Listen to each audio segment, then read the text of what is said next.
Bismillahirrahmanirrahim. Assalamualaikum warahmatullahi wabarakatuh dan salam sejahtera diucapkan kepada semua penonton. Mencari timba anak dara di bawah sarang burung tempua. Salam sembah pembuka bicara. Selamat datang kepada semua. Kumpulan kami terdiri daripada 4 orang, iaitu yang pertama Encik Muhammad Azrul bin Muhammad Noor, yang kedua Encik Muhammad Rafizi bin Sheikh Ros, ketiga saya Muhammad Fuad bin Mazlan dan seterusnya akhir sekali iaitu Encik Wan Airul Aizam bin Wan Ahmad. Tajuk pembentangan kami adalah etika dalam perspektif agama dan kepercayaan. Baiklah.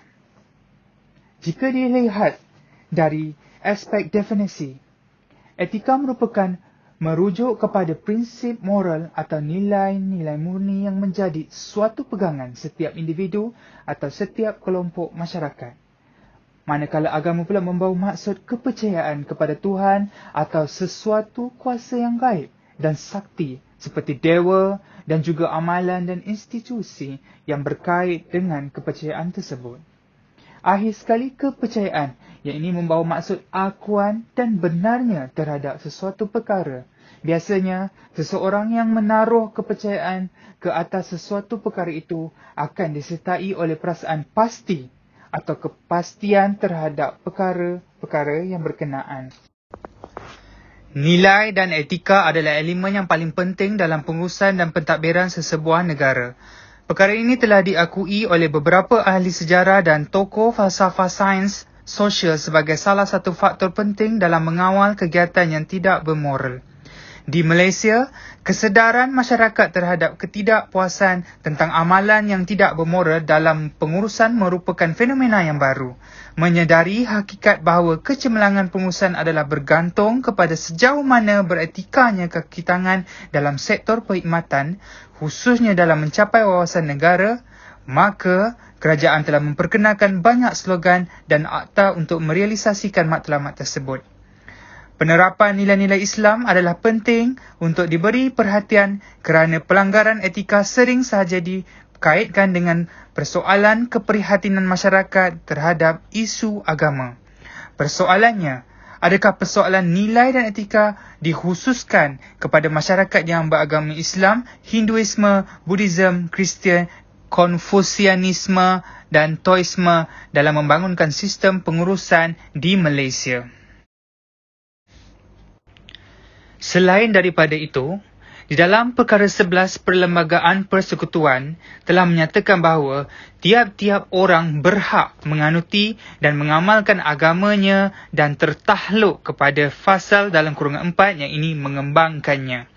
Undang-undang negeri dan berkenaan dengan wilayah-wilayah persekutuan Kuala Lumpur, Labuan dan Putrajaya, Undang-Undang Persekutuan boleh mengawal atau menyekat pengembangan apa-apa doktrin atau kepercayaan agama di kalangan orang yang menganuti agama Islam. Baiklah, seterusnya saya menjemput Encik Wan Airul untuk sambung ke bahagian objektif kajian. Dipersilakan. Terima kasih kepada saudara Muhammad Fuad Mazlan atas huraian sebentar tadi. Baiklah, seterusnya saya Wan Airul Aizam akan menerangkan berkaitan dengan objektif kajian. Di sini ada 3 objektif yang telah kami persetujui bersama, iaitu yang pertama, mengkaji nilai dan etika yang boleh diterapkan dalam membangunkan sistem pengurusan di Malaysia. Yang kedua, mengenal pasti nilai dan etika yang wujud dalam ajaran Islam, Hindu, Buddha, Kristian, Konfusianisme dan Taoisme di Malaysia. Manakala objektif yang ketiga adalah menganalisis persamaan yang wujud dalam konteks nilai antara agama Islam, Hindu, Buddha, Kristian, Konfusianisme dan Taoisme di Malaysia.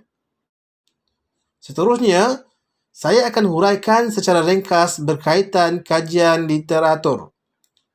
Melihat kepada komposisi pecahan agama di negara kita, Islam itu mewakili 60.4%, diikuti Buddha 19%, Kristian 9%, dan Hindu 6%, manakala Konfusianisme dan Taoisme 3% dan lain-lain agama adalah 2.6%. Seterusnya, saya huraikan 4 agama yang sinonim dengan rakyat di Malaysia. Pertama, Islam. Agama Islam merupakan agama rasmi di Malaysia, di samping mempunyai jumlah penganut yang paling ramai. Dan majoriti penganutnya adalah rumpun Melayu. Masjid adalah tempat utama umat Islam beribadah. Agama Islam adalah agama yang mempercayai satu Tuhan, iaitu Allah yang Esa. Etika dalam Islam itu lebih dikenali dengan akhlak yang berasal dari perkataan Arab, al-akhlak ataupun al-huluk, yang bererti budi pekerti, tabiat atau watak. Etika yang ada pada manusia hendaklah bersumberkan kepada wahyu, Al-Quran dan As-Sunnah dan tidak semata-mata bergantung kepada akal sahaja. Menurut sejarah, kedatangan agama Islam yang pertama adalah pada abad ke-10 di Terengganu. Hal ini dapat dilihat pada penemuan batu bersurat yang dijumpai oleh masyarakat terdahulu di Kuala Berang, Terengganu. Kedua, Buddha. Agama Buddha adalah kepercayaan yang popular di kalangan masyarakat India dan China di negara ini. Agama Buddha adalah budaya yang diasaskan oleh Siddhartha Gautama Buddha, iaitu seorang Sami yang berusaha bersungguh-sungguh untuk mencapai ketinggian moral di dalam kehidupan di India dan mencari keharmonian hidup dengan usahanya yang sendiri. Falsafah agama Buddha adalah untuk memberikan panduan kepada semua masyarakat mengenai kehidupan yang bermaruah dan berasaskan etika kehidupan yang sempurna. Di Malaysia, rumah bagi agama Buddha juga disebut sebagai tokong. Ketiga, Kristian. Kemunculan agama Kristian di Malaysia dibawa oleh pedagang Eropah ke Melaka sebelum penaklukan Portugis pada tahun 1511. Terdapat beberapa mazhab besar Kristian di Malaysia, antaranya Anglican, Baptis dan Brethren. Manakala gereja adalah tempat utama mereka beribadah. Ajaran agama Kristian adalah bersumberkan satu kitab suci yang dipanggil Bible yang menjadi ikutan kesemua penganut agama Kristian. Mengandungi Old Testament dan New Testament. Kedua-dua lembaran ini menjelaskan sistem nilai dan etika yang tersendiri yang berkaitan dengan kehidupan. Keempat, Hindu. Hindu merupakan antara agama yang tertua di dunia dan agama pertama yang sampai di Malaysia berbanding dengan agama Islam. Pengaruh Hindu, bahasa Sanskrit, dapat dilihat dalam bahasa Melayu, kesusasteraan dan kesenian. Penemuan Candi Lembah Bujang di Kedah adalah bukti bahawa orang Melayu di Kuala Kedah pernah menganut agama Hindu. Agama Hindu dilihat sebagai agama politisme. Hal ini kerana mereka mempercayai akan kewujudan pelbagai Tuhan. Namun terdapat juga sesetengah orang Hindu yang hanya mempercayai kewujudan 3 Tuhan sahaja. Antara kitab-kitab suci yang terkenal pada waktu itu ialah kitab Bhagavad Gita dan kitab Veda. Matlamat utama dalam kehidupan penganut agama Hindu adalah untuk mencapai satu tahap yang dipanggil Nirwana. Manakala tempat utama mereka beribadah adalah kuil. Metodologi. 2 kaedah pengumpulan data dilakukan dengan merujuk kepada persepsi, sikap, pandangan dan keterangan latar belakang. Kaedah pertama, pendekatan soal selidik dengan aplikasi Google Form. Seramai 49 responden telah mengambil bahagian melalui link yang telah diberikan.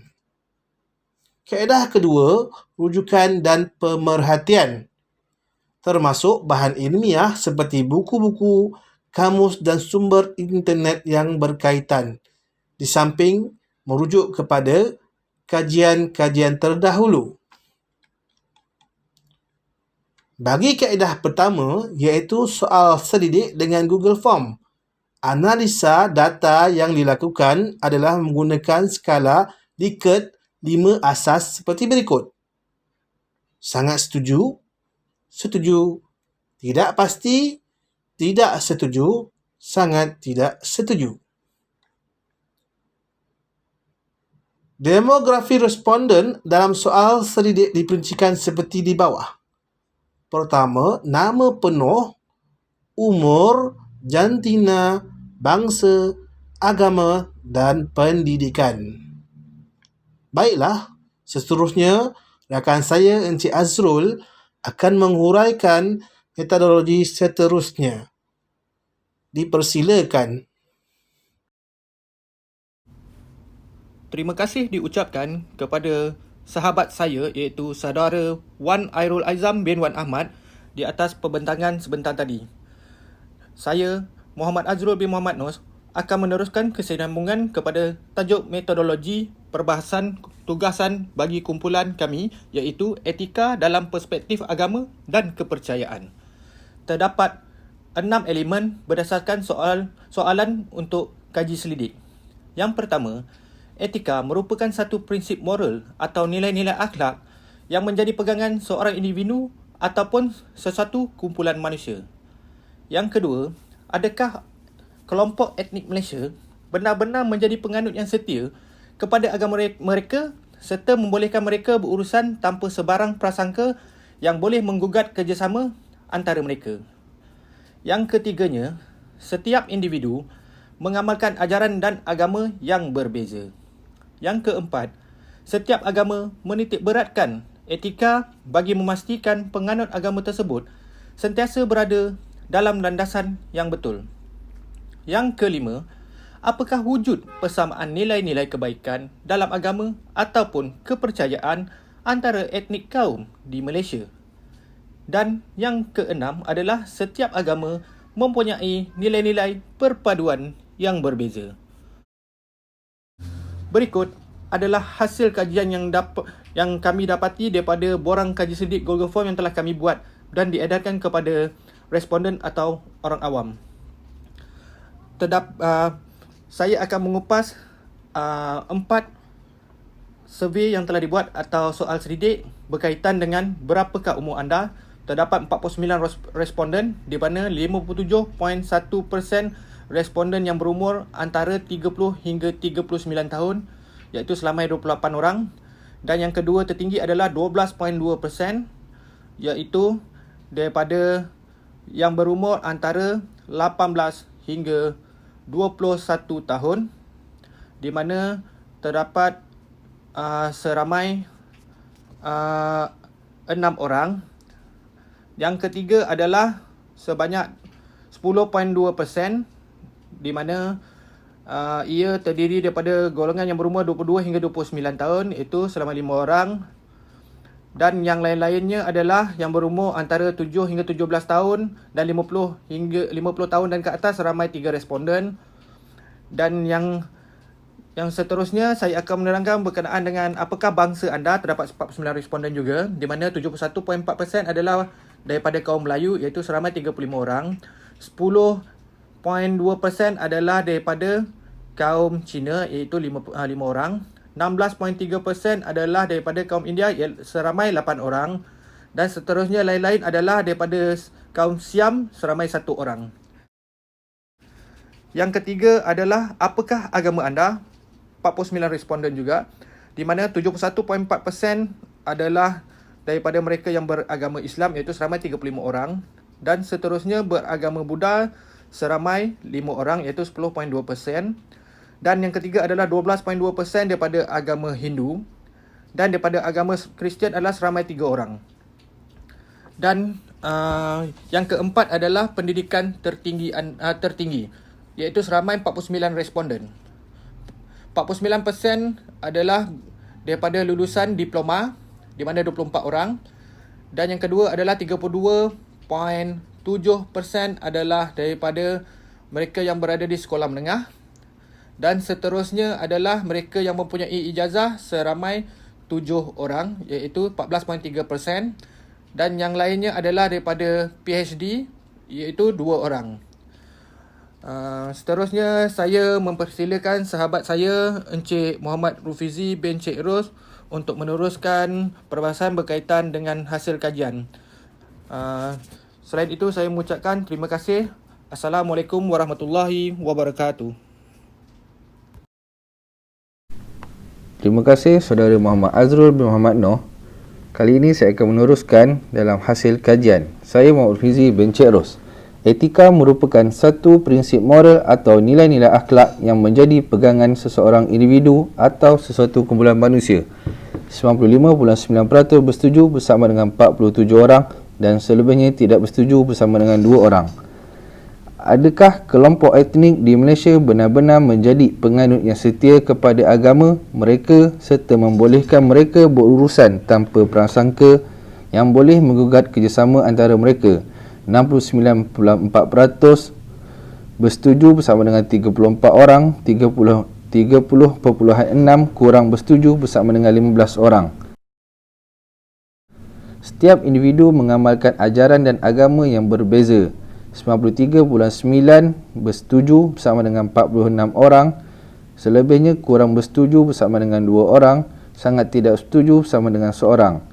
Setiap agama menitik beratkan etika bagi memastikan penganut agama tersebut sentiasa berada dalam landasan betul. 95.9% bersetuju bersama dengan 47 orang, selebihnya tidak bersetuju 1 orang, sangat tidak setuju 1 orang. Apakah wujud persamaan nilai-nilai kebaikan dalam agama atau kepercayaan antara etnik kaum di Malaysia? 83.3% bersetuju bersama dengan 40 orang, 14.6 kurang bersetuju bersama dengan 6 orang, selebihnya sangat tidak bersetuju sama dengan 1 orang. Setiap agama mempunyai perpaduan berbeza. 65.3% bersetuju bersama dengan 32 orang, 24.5 kurang setuju bersama dengan 12 orang, tidak setuju bersama dengan 2 orang dan selebihnya 3 orang sangat tidak setuju. Bagaimanakah etika dapat diterapkan dalam setiap individu melalui perspektif agama? Mengamalkan ajaran agama bersama dengan 31 orang, sentiasa mendidik diri menghormati etika agama dan kepercayaan dianuti kaum lain bersama dengan 40 orang, membuat perkara yang melanggar etika agama bersama dengan 1 orang, semua di atas bersamaan dengan 7 orang.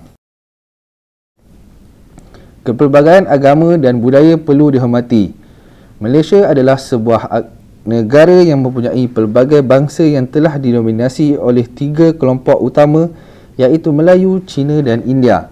Ketiga-tiga bangsa ini mengamalkan budaya dan kepercayaan yang berbeza. Kepelbagaian kaum dan agama ini sebenarnya tidak menghalang mereka untuk tinggal dalam sebuah negara yang sejahtera di bawah satu kepimpinan meskipun berbeza dalam konteks kepercayaan dan budaya yang diamalkan oleh setiap kaum di negara ini. Memandangkan kertas kerja ini hanya merujuk kepada nilai etika berasaskan agama-agama yang wujud di Malaysia, maka fokus yang akan menjadi keutamaan perbincangan adalah berkisarkan kepada penganalisian nilai agama yang berkaitan dengan persoalan etika dan hubungannya dengan pengurusan. Apa yang dapat dibuktikan di sini ialah setiap agama di negara ini mempunyai sistem nilai dan etika yang mantap bagi memastikan sesebuah negara, masyarakat dapat membangun dalam konteks yang berpedoman. Sebenarnya budaya dan agama bertindak sebagai faktor pendorong yang kuat ke arah kemajuan dan pembentukan sesebuah negara supaya dipandang tinggi di mata dunia. Sekian pembentangan daripada kumpulan kami. Sekian, terima kasih.